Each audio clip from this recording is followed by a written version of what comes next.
Hello and welcome, everybody. This is Coach Nick, and we have a very interesting game to show off today. Today's game is going to be Napoleon Bonaparte versus the Turk.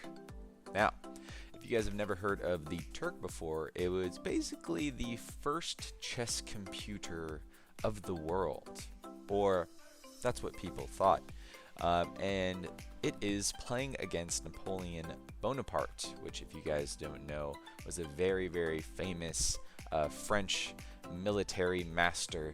And so this match was a very interesting one. This chess match happened as early as 1809.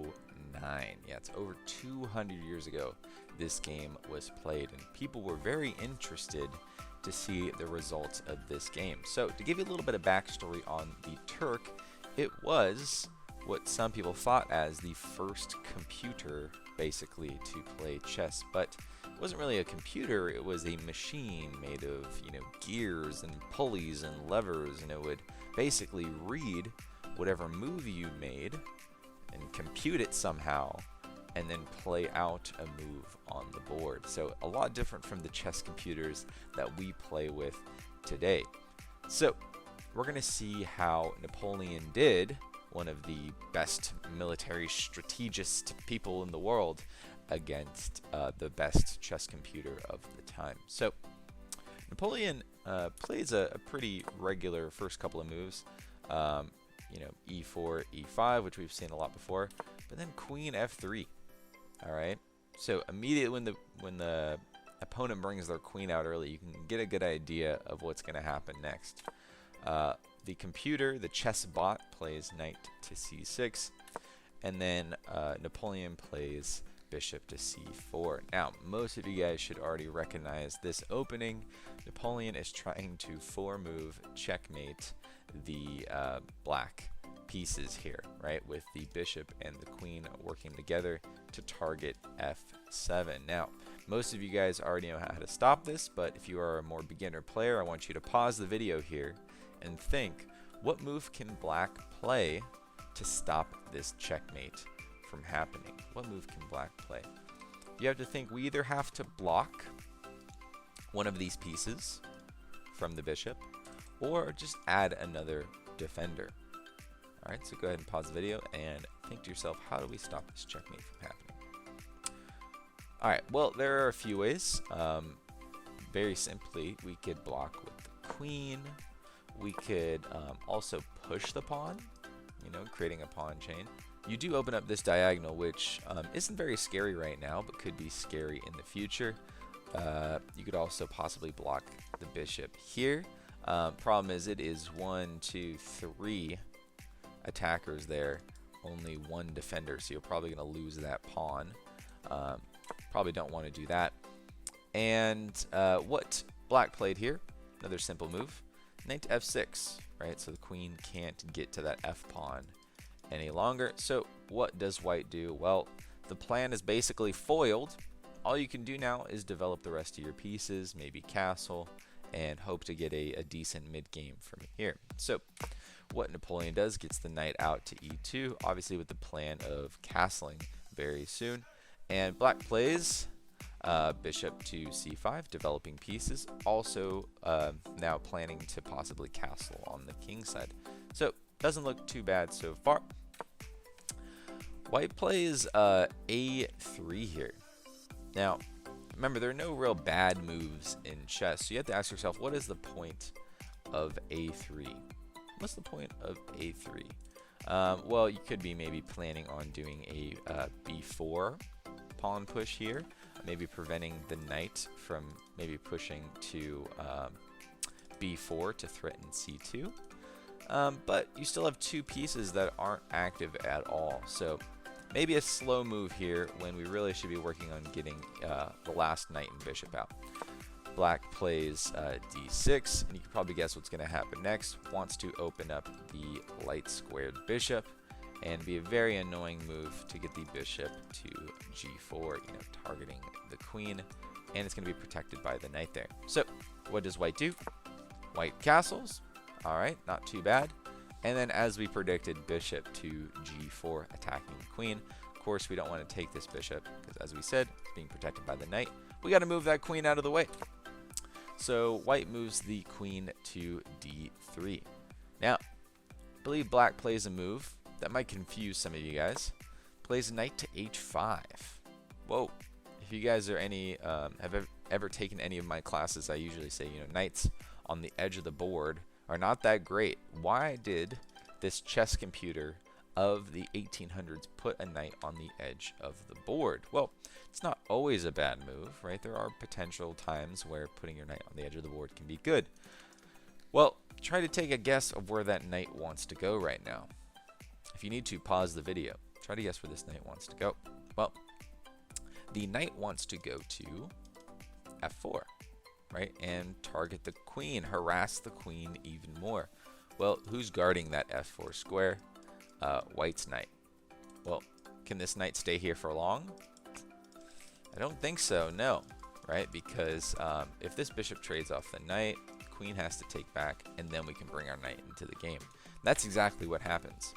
Instead of maybe playing, I don't know, any other move, like trying to guard maybe possibly g3 here. I'm not sure if that's the best move here, but again, just putting some more protection on that f4 square. White plays h3. All right, targeting the pawn, or I'm sorry, the bishop, but black doesn't care about this bishop. Like we said, we want to trade it off. So takes the knight, he takes back, and knight to f4.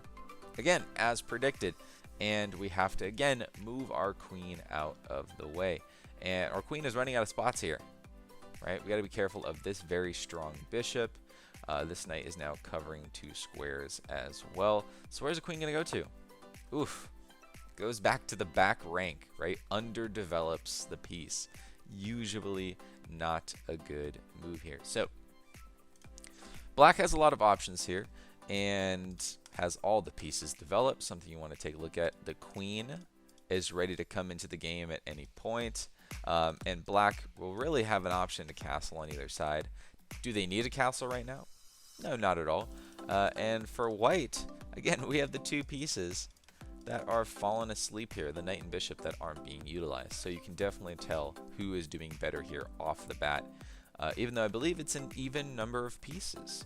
It's 1 piece versus 3 pieces in the center of the board. So you can say that black is doing a lot better. And what is the next move that black plays? Brings in another piece, right? We want to improve the pieces, or I'm sorry, improve the position of our pieces. And this knight on d4 is definitely threatening something nasty here. If you need to, go ahead and pause the video. Try to find what is this knight on d4 threatening. Well, if you had guessed knight to c2, congratulations, go ahead and pat yourself on the back. You are correct. That would be not only winning a pawn that's undefended, but also forking the rook and the queen. So what does white do about this? We find a problem. Do we do an attack? Well, unfortunately, we can't attack the knight at this point, so we have to do a defending move. We had to defend the pawn. There are a few ways to defend it. Napoleon decides to defend with bishop to b3, defending the pawn. And yes, the knight could take, but the pawn takes back, and it would just be an even trade. So what does black do instead? Knight takes on h3. Whoa, here we go. So why did the knight just take on h3? You might be asking yourself, what is the point of that move? Remember, we should never assume that your opponent makes a bad move, right? You should always ask yourself, what is my opponent doing? Now, if you're playing a fast game like a blitz game, you might just say to yourself, oh, my opponent made a blunder, right? My opponent made a mistake here. You shouldn't take this pawn. This pawn's protected by the other pawn, right? If you take my pawn, I take back, and I win 2 points. Well, black has a devastating move here. Go ahead and pause the video if you want to try to find it. Well, although I believe, there is probably a checkmate in many sorts of ways, there is at least one tactic here, and that is knight to f3. Oof. And that is a fork of the king and the queen.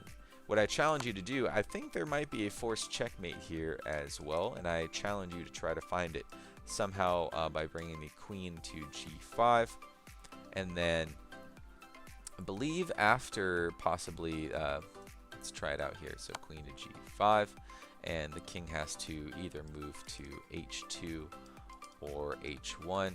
Well, if h2, again, the knight comes in, and not looking very good for white here. So anyways, Napoleon sees this idea and decides not to take the knight, right? Take the knight, you lose at least your queen, if not the entire game. So what does white do? Napoleon decides to just move the king to h2.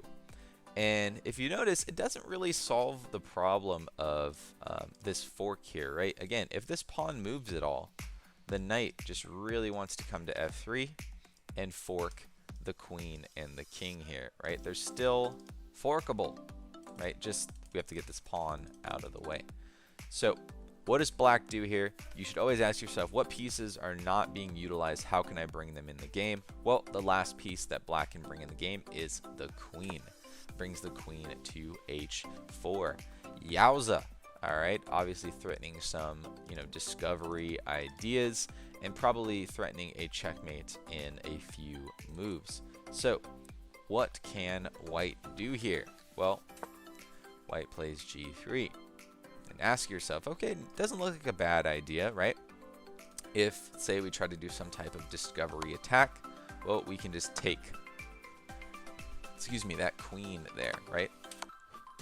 Or, the queen is being threatened. But like I said, that pawn on g2 was very important to prevent this knight from going to f3. Since that pawn's no longer there, black says, boom, check. And I'm going to win that queen again, just like we talked about. Uh-oh. So white's got to get out of the way. And the problem here is going to g2, you're allowing black to, again, capture your queen with check. Ouch. Ouch, ouch, ouch. Napoleon takes back, and it is pretty much donezo at this point. Of course, black's queen is being attacked, so move the queen out of the way. And we're also going to be pinning this pawn. Definitely, you'd still want to protect our knight, but you want to keep this queen in the game. And what other piece can we utilize? The bishop. Not looking very good here. If you look at basically the king's safety here, not good at all. Funny enough, black never even had to castle, all right, because the pressure just was never on them. So black moves the queen to g4. And white decides, oh, now I'm going to start developing my pieces. I play d3. Hopefully I can get my dark squared bishop out. Maybe I can, develop my pieces, please. Well, black's not going to let that happen and just going to keep attacking. First move with bishop to f2. Of course, we can't capture this bishop. It's protected by the knight. And now it's attacking a hanging rook. Rook moves out of the way with kind of a threat here, right? What is the threat? There is now 2 attackers on this knight and only 1 defender. We could possibly win the knight. Problem is, black has a much scarier attack and a more demanding attack. Can you find it? Well, yes, it is queen to g3 with check. Very important, the check there. Even though it's just capturing a pawn, we can't capture this knight. We are in check. And we can't capture any of the pieces there. Funny enough, they're all defending each other. So king only has one option, and that is f1. Now, this is pretty much toast from here. But I want to challenge you guys. I want you guys to think of the winning combination. Look at these pieces working together, attacking the king side. We only have this lonely rook, to defend here. And look at all the other pieces. There's so many other pieces, but they're doing nothing. They're falling asleep. Absolutely worthless pieces, right? We talked about these 2 pieces that never had a chance to develop, and this bishop that did develop, but just really isn't in any of the action here. So try to think of how we can continuously threaten checkmate and I'll give you guys a second if you want to pause the video, think about some ideas and some moves that you would play here. Alright, so the move that black plays is bishop to d4, and what is the checkmate threat? Queen to f2. So it wants to go queen to f2 to threaten checkmate. So Napoleon desperately tries to avoid this checkmate, goes king to e2. Alright, but that opens white up to a fork move. What can black play here to win some more material and just continue to crush Napoleon? Again, if you want to pause the video and try to find it, if you've already found it, congratulations, you are correct. It is queen to g2. Ouch! Forking the king and the rook, and eventually we are going to win the rook. So king has to go back to the first rank, and Napoleon takes that full rook with check. King gets out of check again, and again, try to think of a combination here to try to get the fastest checkmate possible. That's what I challenge my students usually to do. So try to think for yourself. Believe it might be a mate in 5 or 4 here. You think to yourself, where is the checkmate? All right. So first, what black plays is queen to g2. Again, throwing in a check, forcing white to make a move. And king goes to e1. And again, we want to utilize all of our pieces and continue to threaten checkmate. Black does this by playing knight to g1. Oof. Knight to f4 is also an idea, but this bishop can take it, right? You're thinking of maybe getting the queen to e2 for a check, but, you know, white might desperately try to trade that piece off. So knight to g1 is safer, also protected by the bishop, and again, threatening that queen to e2 checkmate. So what does white do here? Very, very desperate. Plays knight to c3, right? Protects the e2 square. All right, we're good to go. Problem is this knight safe on c3? If we can take care of this knight, then we can get our queen to e2. How do we get rid of this knight? Of course, we just take it with our bishop. The bishop has done its job. This is a forcing move as well with a check. White takes back, and the checkmate in one move, which I've already mentioned a couple of times, it is queen to e2. And the famous 1800s chess computer crushes Napoleon Bonaparte. All right, embarrasses him, I'm sure, in front of all of his friends. And this chess computer ended up going around the world, playing very famous people, one of them being Benjamin Franklin. You know, grabbed the interest of other famous people like Edgar Allan Poe, who was very intrigued by this computer and wanted to figure out how it worked. Because if you notice in the beginning of the video, I didn't really explain how it worked. Well, that's because I didn't really tell you the full story here. So, people were led to believe that this was a regular, you know, chess, what they called an automaton, which is just a fancy word for a robot of the 1800s, where it basically would understand what moves you played and then react somehow, right? But the secret is revealed in this picture that I'm going to show you guys. There was actually a person sitting inside the cabinet that would play against the other players. So it was all a magic trick. It was a hoax. It was a fake. It was no true computer playing people. No, we had an actual grandmaster or chess master at the time sitting inside there and playing the games. I always think that's a funny story because nowadays, of course, computers are so strong that you wouldn't need to have a human, you know, pretend to be a computer. So that is the story of Napoleon Bonaparte versus the Turk. Hope you enjoyed that one. I love this story. I think it's so funny how it ended up being just a regular human player who was a good chess player. And I think it was also funny that Napoleon decided, oh yes, I will try to checkmate this computer in 4 moves. As most of you guys know by now, bringing the queen out early for an early checkmate when you're playing against a skilled opponent usually ends up very badly for you. So something to look out for. And I hope you enjoyed this video, guys. We're going to be bringing out a lot more content soon, so stay tuned, and I'll see you guys later. Bye.